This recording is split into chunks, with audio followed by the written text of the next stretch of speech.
Hey everybody, Holly here.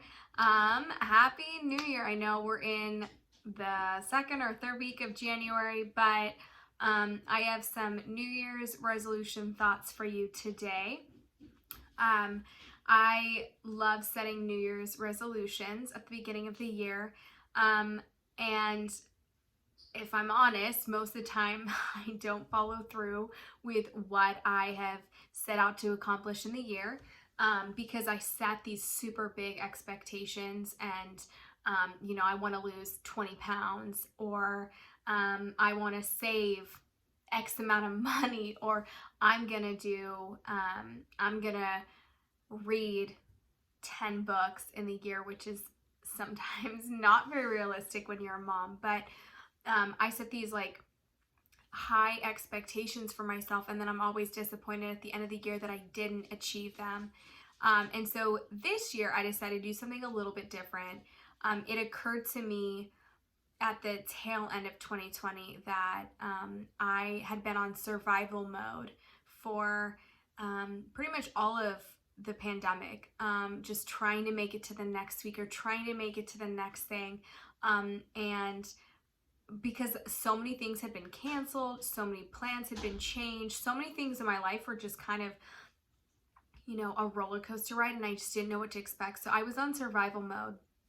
And so I decided this year I was going to focus on what can I control.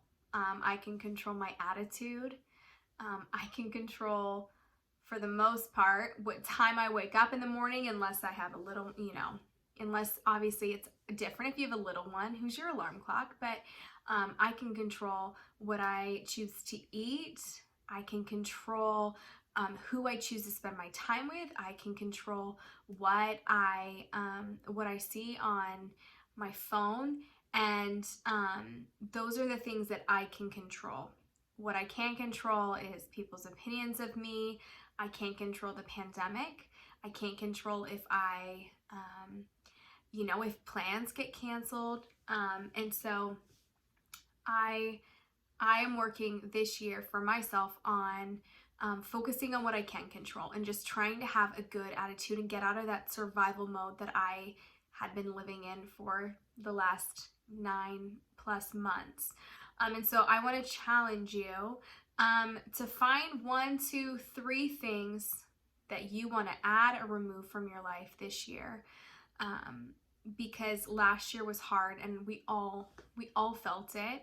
But I definitely don't want to end 2021 the way I ended 2020. I want to have a fresh perspective. I want to be in a better place emotionally and spiritually and mentally and physically.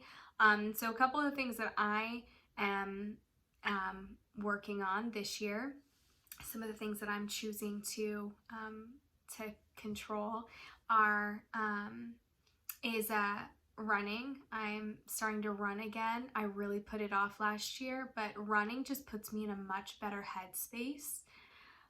The second thing is waking up when my alarm goes off, and actually getting out of bed, even if my house is cold or even if I'm exhausted, just making myself get out of bed.